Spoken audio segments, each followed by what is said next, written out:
Jesus Cristo, sois bendito, sois ungido de Deus Pai.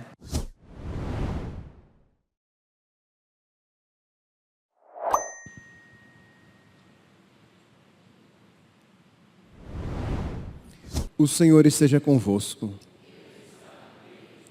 Proclamação do Evangelho de Jesus Cristo, segundo Mateus. Naquele tempo, dirigindo-se Jesus aos chefes dos sacerdotes e aos anciãos do povo, disse-lhes: escutai esta outra parábola. Certo proprietário plantou uma vinha, pôs uma cerca em volta, fez nela um lagar para esmagar as uvas e construiu uma torre de guarda. Depois arrendou-a a vinhateiros e viajou para o estrangeiro. Quando chegou o tempo da colheita, o proprietário mandou os empregados aos vinhateiros para receber seus frutos. Os vinhateiros, porém, agarraram os empregados, espancaram a um, mataram a outro e ao terceiro apedrejaram. O proprietário mandou de novo outros empregados, em maior número do que os primeiros, mas eles os trataram da mesma forma. Finalmente, o proprietário enviou-lhes o seu filho, pensando: ao meu filho eles vão respeitar. Os vinhateiros, porém, ao verem o filho, disseram entre si: este é o herdeiro, vinde, vamos matá-lo e tomar posse da sua herança. Então agarraram o filho, jogaram-no para fora da vinha e o mataram. Pois bem, quando o dono da vinha voltar, o que fará com esses vinhateiros? Os sumos sacerdotes e os anciãos do povo responderam: com certeza mandará matar de modo violento esses perversos e arrendará a vinha a outros vinhateiros, que lhe entregarão os frutos no tempo certo. Então Jesus lhes disse: vós nunca lestes nas Escrituras: a pedra que os construtores rejeitaram tornou-se a pedra angular. Isso foi feito pelo Senhor e é maravilhoso aos nossos olhos. Por isso eu vos digo: o reino de Deus vos será tirado e será entregue a um povo que produzirá frutos. Os sumos sacerdotes e fariseus ouviram as parábolas de Jesus e compreenderam que estava falando deles. Procuraram prendê-lo, mas ficaram com medo das multidões, pois elas consideravam Jesus um profeta. Palavra da salvação.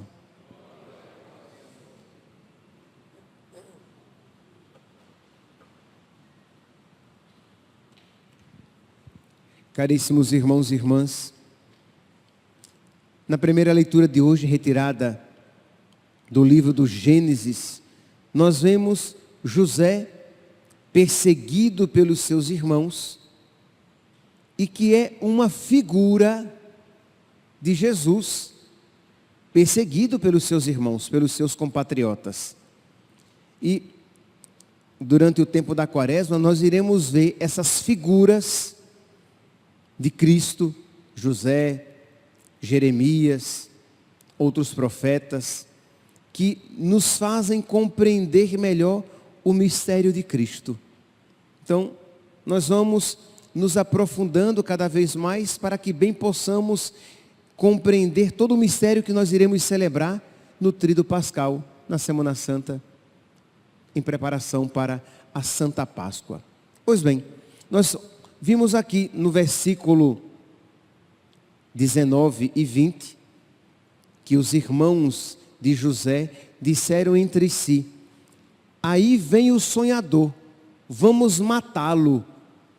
É a mesma palavra que nós ouvimos no Evangelho e que nós iremos ouvir no decorrer desses dias, dessas semanas, o desejo de morte, de matar Jesus, que vai crescendo no coração dos fariseus. Mas muito bem, voltando aqui à primeira leitura, por que os irmãos de José queriam a sua morte? Diz aqui a palavra que José era o filho mais jovem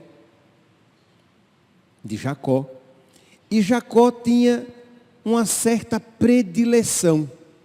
Fez para ele uma túnica de mangas longas ou de mangas coloridas, de acordo com a tradução que você tiver acesso. Mas seja lá como for, fez uma roupa diferente para José, e isso despertou o ciúme, a inveja, o orgulho, a competição, o ódio para com o seu irmão.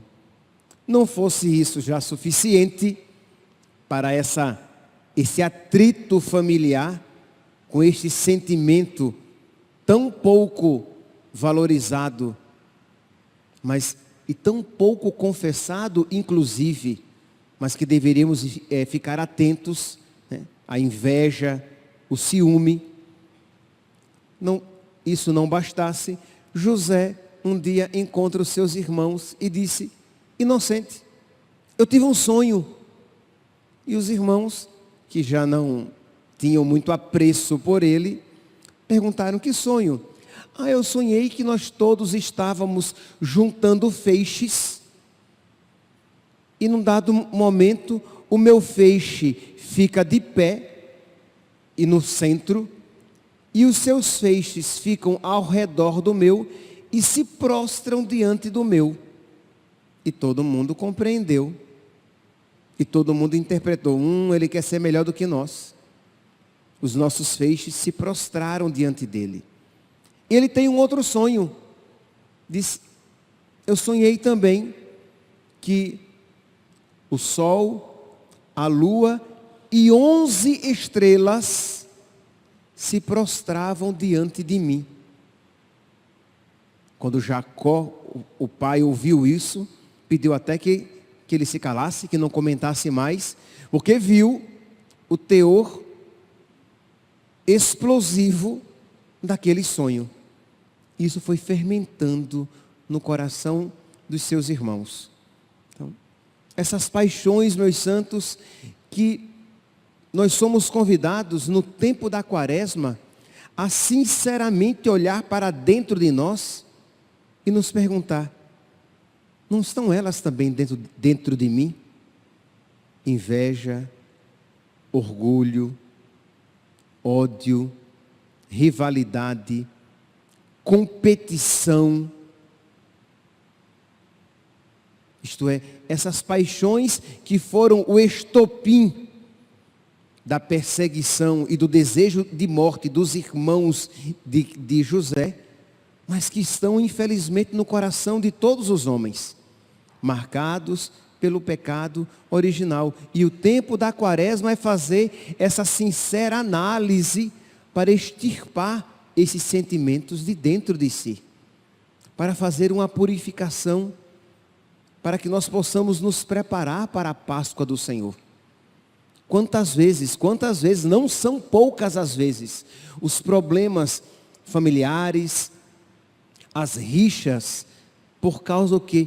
De uma ciumeira boba, de uma inveja, porque ele é mais querido, porque segundo a minha interpretação, marcada pelo meu pecado, ela é mais privilegiada. Isso acontece em casa, entre os irmãos, isso acontece na comunidade, isso acontece no trabalho. Isto é, nós vamos alimentando antipatias e rivalidades, porque lá no fundo existe um orgulho ferido, que não suporta a ideia de um outro ser mais amado. Eu sempre digo que é impossível amar duas pessoas da mesma maneira. Nem os pais amam os pais, eu não tenho dúvidas, são capazes de morrer por todos os filhos. Mas não que amem todos os filhos do mesmo jeito. Eles não são iguais, eles não se deixam amar da mesma maneira. Jesus, quando andou aqui na terra, hoje, primeira sexta-feira do mês, sempre ocasião de refletir sobre o coração de Jesus. Jesus, quando andou aqui na terra, ele amou de maneira diferente os apóstolos. Dentre os 12, eram 3, os mais próximos, Pedro, Tiago e João. E dentre os 3, era um, João, o discípulo preferido, o discípulo amado. Isso faz parte do coração humano. E nós devemos saber lidar com essa realidade e aceitar, ou quando somos escolhidos por um amor preferencial, ou quando outras pessoas são escolhidas, e não deixar que o nosso coração orgulhoso tome conta, que o nosso coração invejoso se revolte, ou que outras paixões, e eu não gostaria aqui de me ater apenas à inveja, ao ciúme, mas há tantas outras paixões que estão presentes no nosso coração e que pervertem, deturpam, envenenam as nossas relações. E nós precisamos nos purificar de todas elas. São Bernardo tem uma oração belíssima, mas de uma realidade quase que constrangedora. E ele diz assim, olhando para dentro de si e também de alguma maneira olhando para o coração, para a alma de tantas pessoas com as quais ele já entrou em contato. Ele diz, vinde, Senhor Jesus, extirpai todo escândalo deste vosso reino que é a minha alma, e nela habitai. A minha alma é o vosso reino. Então, habita em mim, Senhor, e extirpa de mim tudo aquilo que não é do teu agrado. Eis que salta a avareza e reclama lugar em mim. Isto é, ele reconhece, inclusive na sua alma, a tentação da avareza, do apego às coisas, do ter cada vez mais. Então ele diz, eis que salta a avareza e reclama lugar em mim. Quer a vaidade dominar-me, quer a soberba ser rainha. Grita a luxúria, aqui mando eu. Tumultuam dentro de mim a ambição, a maledicência, a inveja, a raiva, para verem a quem darei preferência. Então ele cita aqui essas várias paixões, e que nós somos chamados a nos perguntar, será também que essas mesmas e tantas outras não estejam também presentes, gritando dentro de mim, reclamando lugar em mim, querendo que eu lhes dê atenção? E cada um aqui conhece a si mesmo. Cada um sabe onde o sapato lhe aperta. Cada um conhece os pecados a que você se sente inclinado, as tentações a que você se sente inclinado a ceder e a cair em pecado. Mas recordemos-nos, você não peca por aquilo que você sente. Você peca por aquilo que você consente. Você pode sentir várias coisas, mas se você não consentir, você não peca. E provavelmente, se você fizer um olhar, se você lançar um olhar diligente, um olhar sincero, você verá muitas paixões loucas dentro da sua alma, desejos desregrados no seu coração. Não consinta, suplique a graça de Deus, peça a nosso Senhor a têmpera dos mártires que lutaram até o derramamento do próprio sangue. Peça a nosso Senhor a determinação dos santos que amaram a Deus em detrimento de si mesmos, em detrimento da própria vontade. Amaram tanto a vontade de Deus que se colocaram em segundo, terceiro e quarto lugares. Venha a nós o vosso reino, seja feita a vossa vontade, como é feita no céu. Continua São Bernardo, diante de todas aquelas paixões, avareza, vaidade, soberba, luxúria, ambição, maledicência, inveja, raiva. E ele diz: de minha parte, faço o que posso para resistir. Luto enquanto tenho fôlego. Bonita aqui a imagem, né? Luto enquanto tenho fôlego. Invoco-vos, Jesus, meu Senhor. Resisto por amor a vós. Toda luta contra o pecado tem que ser uma luta para amar a Deus. Não pode ser simplesmente uma luta para não desobedecer a uma regra. Não é porque eu amo Jesus. É porque eu não quero entristecer o seu coração. É porque eu não quero desperdiçar tantas graças que Ele já me concedeu. É porque eu não quero que o seu sangue caia por terra em vão. Então, por amor a Ele, eu luto, resisto por amor de vós, porque reconheço que vos pertenço. Quero que sejais meu Deus e meu Senhor, e grito: outro rei não tenho, a não ser o Senhor Jesus. Como é cara esta oração para nós, paroquianos de Cristo Rei. Outro rei não tenho, a não ser o Senhor Jesus.